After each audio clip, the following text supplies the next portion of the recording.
Hello friends, welcome back to Computer Academy Tech Guru. तो आज के इस वीडियो में हम लोग स्ट्रिंग को कंटिन्यू करेंगे। तो स्ट्रिंग के कुछ हम लोग जो है फंक्शन, इनबिल्ट फंक्शन पढ़ेंगे, मतलब पहले से जो बने बनाए फंक्शन उनको हम लोग कैसे यूज़ करेंगे, और हम लोग यूज़र डिफाइंड फंक्शन भी यूज़ करेंगे कि स्ट्रिंग में यूज़र डिफाइंड फंक्शन में स्ट्रिंग को हम लोग यूज़र डिफाइंड फंक्शन से कैसे इंप्लीमेंट करेंगे। चलिए दोनों मेथड से देखते हैं। सबसे पहले हम लोग लाइब्रेरी फंक्शन देखेंगे जो पहले से बने बनाए हैं, सी ने पहले से बने बनाए हुए प्रोवाइड किए हुए हैं। तो पहले हम लोग उनको देखते हैं। तो आज दो फंक्शन हम लोग कवर करेंगे, एक str_len कवर करेंगे और एक strcat कवर करेंगे, ठीक है। तो चलिए सबसे पहले देखते हैं। सबसे पहले हमने ये बताया था आपको कि अगर हमें क्या करना है, अगर हमें स्ट्रिंग के कोई भी फंक्शन डायरेक्टली यूज करने हैं तो हमें एक हेडर फाइल की जरूरत पड़ेगी। उस हेडर फाइल का नाम क्या है, #include, क्या नाम है उसका, #include string.h। क्या है, string.h। ये जो हेडर फाइल है, यानी ये हेडर फाइल है, इस पे कलेक्शन है किसका, स्ट्रिंग के लाइब्रेरी फंक्शंस का क्या है, कलेक्शन है। इसमें सारे के सारे फंक्शन आपको मिलेंगे। जो भी हम लोग फंक्शन हम लोग यूज करेंगे, हम लोग सारे के सारे फंक्शन यही इसी हेडर फाइल में दिए हुए हैं, उन्हीं हम लोग फंक्शन को क्या करेंगे, यूज करेंगे। तो चलिए देखते हैं हम लोग कौन कौन से फंक्शन पढ़ेंगे आज। तो पहला हमारा क्या फंक्शन है, हमारा पहला है strlen फंक्शन है, strlen फंक्शन। और दूसरा क्या है, strcat फंक्शन है। क्या है, कैट फंक्शन है। तो ये दोनों फंक्शन हम लोग अभी पढ़ने वाले हैं। एक तो हम लोग डायरेक्टली हम लोग देखेंगे कि हम लोग डायरेक्टली किसी भी strlen का यूज करके हम लोग लेंथ कैसे निकाल सकते हैं, strcat करके स्ट्रिंग कॉन्कैटिनेट कैसे कर सकते हैं। तो यूजर डिफाइंड फंक्शन भी देखेंगे और इनबिल्ट फंक्शन यानी लाइब्रेरी फंक्शन के थ्रू भी देखेंगे। तो चलिए देखते हैं। सबसे पहले हम लोग strlen को देखते हैं। क्या देखते हैं, strlen को देखते हैं। तो चलिए शुरू करते हैं। strlen फंक्शन करता क्या है, strlen फंक्शन किसी भी स्ट्रिंग की लेंथ को कैलकुलेट करता है। स्ट्रिंग को लेंथ को कैलकुलेट करने का मतलब क्या, हमें यहाँ पे हमने दिया हुआ है, स्ट्रिंग दे रखी है, यहाँ पे माई कंप्यूटर दे रखा है, यहाँ पे क्या दे रखा है, यहाँ पे माई कंप्यूटर दे रखा है। यहाँ पे ये देखिए, यहाँ पे एक स्ट्रिंग दे रखी है हमारे पास में। तो कैसे कैलकुलेट, कैसे काउंट कैसे करेगा। तो देखिए ये जो 0 से स्टार्ट होता है, ठीक है, हमें पता है एरे कहाँ से स्टार्ट होता है, 0 से। लेकिन हम लोग काउंटिंग कहाँ से करेंगे, 1 से करेंगे। कहाँ से करेंगे, 1 से।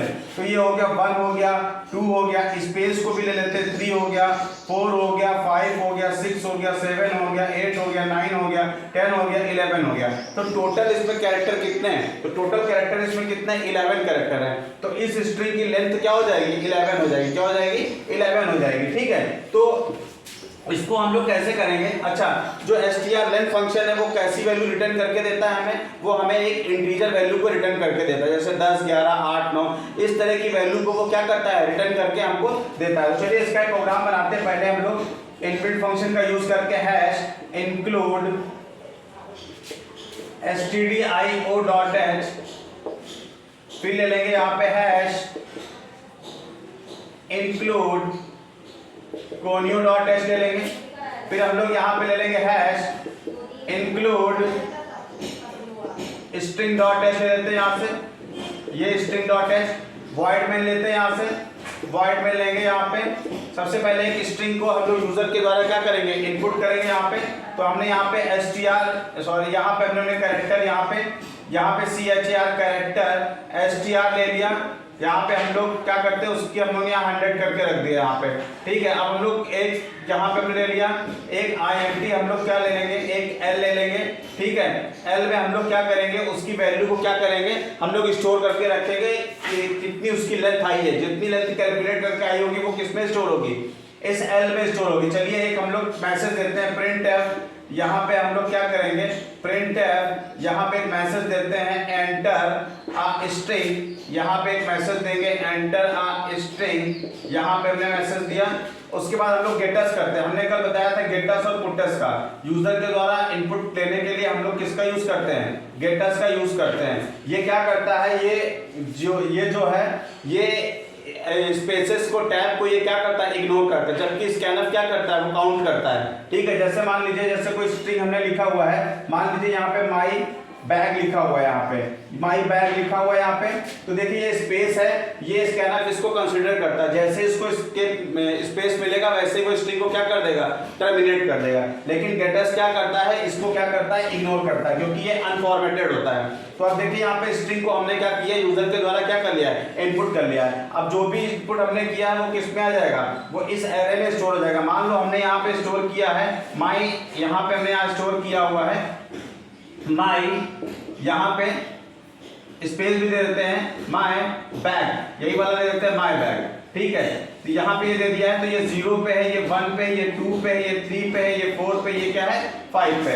अगर देखा जाए तो टोटल इसमें कितने हैं, 1 2 3 4 5 6, तो टोटल कितने आ रहे हैं यहाँ पे, टोटल जो इसकी लेंथ हो रही है वो क्या हो रही है 6 हो रही है। तो हम लोग यहाँ पे क्या लिखते हैं, L is equal to STR length और ब्रैकेट पे हम लोग क्या दे देंगे, ब्रैकेट पे हम लोग STR दे देंगे, ठीक है। यहाँ पे एज ए पैरामीटर हम लोग क्या देते हैं, स्ट्रिंग जो हमने यूजर के द्वारा इनपुट कराया हुआ है उसको हम लोग यहाँ पे क्या करेंगे, एज ए इनपुट यहाँ पे एज ए पैरामीटर दे देंगे यहाँ पे। अब STR लेंथ क्या करेगा, इस स्ट्रिंग की क्या करेगा, लेंथ कैलकुलेट करेगा और लेंथ कैलकुलेट करने के बाद किस में स्टोर कर देगा, इस L में स्टोर कर देगा। अब अगर हम लोग अगर इसको प्रिंट कराएं, प्रिंट एफ, ठीक है, प्रिंट एफ लेंथ इज, क्योंकि लेंथ किसमें निकली हुई है, लेंथ निकला है किसमें, लेंथ निकली है हमारी किसमें निकली है, इंटीजर में निकली है। तो हम लोग यहाँ पे क्या यूज करेंगे, %d यूज करेंगे और यहाँ पे हम लोग L लिख देंगे और यहाँ पे हम लोग गेट CS से क्या कर देंगे, गेट CS से हम लोग जो है प्रोग्राम को यहाँ पे ये एंड में टर्मिनेट कर देंगे, ठीक है। तो इस तरीके से हम लोग क्या कर सकते हैं, हम लोग किसी भी स्ट्रिंग की लेंथ को क्या कर सकते हैं, फाइंड कर सकते हैं, ठीक है। ये हमारा लाइब्रेरी फंक्शन strlen है जो कि string.h में डिफाइन किया गया है, ठीक है। तो इस str की हम लोग लेंथ निकाल रहे हैं, लेंथ निकालने के बाद हम लोग किस में स्टोर कर देंगे, L में स्टोर कर देंगे और उसी L को हम लोग क्या कर लेंगे, प्रिंट कर लेंगे।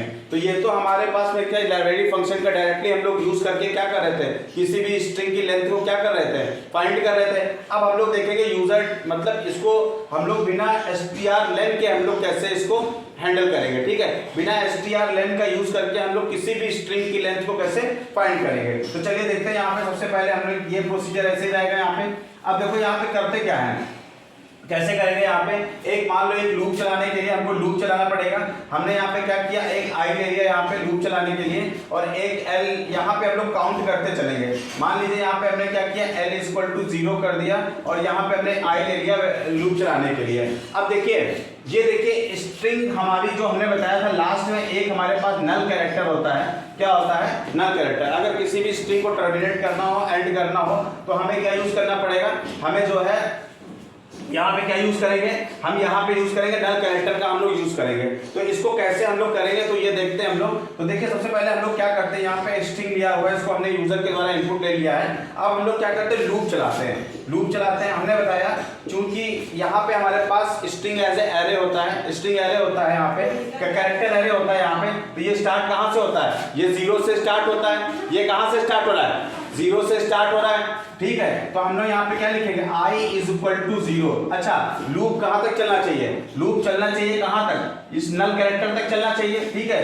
तो हम लोग कैसे लिखेंगे, i is less than str of i, यानी str of i not equal to, तब तक चलना चाहिए, नल तक चलना चाहिए। जब तक नल नहीं है तब तक ये चलना चाहिए और i को हम लोग क्या करते जाएंगे, हमको कहां तक पहुंचना है, हमको लास्ट नल कैरेक्टर, जब तक हमको नल कैरेक्टर नहीं मिल जाता है तब तक हमको वहां पे पहुंचना है। अब हम लोग क्या करेंगे, सपोज 1 पे आ गए हम लोग, ये 0 पे हमने आ गए, तो हम लोग L की वैल्यू को क्या कर लेंगे, यहाँ पे L की वैल्यू को हम लोग L is equal to L plus क्या कर देंगे, 1 कर देंगे, ठीक है। सेकंड टाइम लूप चलेगा, फिर यहाँ पे आ जाएंगे, फिर L की वैल्यू को काउंट करेंगे। मतलब जैसे जैसे हम लोग बढ़ते जाएंगे वैसे वैसे L की वैल्यू को क्या करते जाएंगे, इंक्रीमेंट करते जाएंगे, बढ़ाते जाएंगे। यानी जैसे जैसे ट्रैवर्स करते जाएंगे एरे को, वैसे वैसे इसकी वैल्यू को हम लोग क्या करते जाएंगे, L की वैल्यू को बढ़ाते जाएंगे।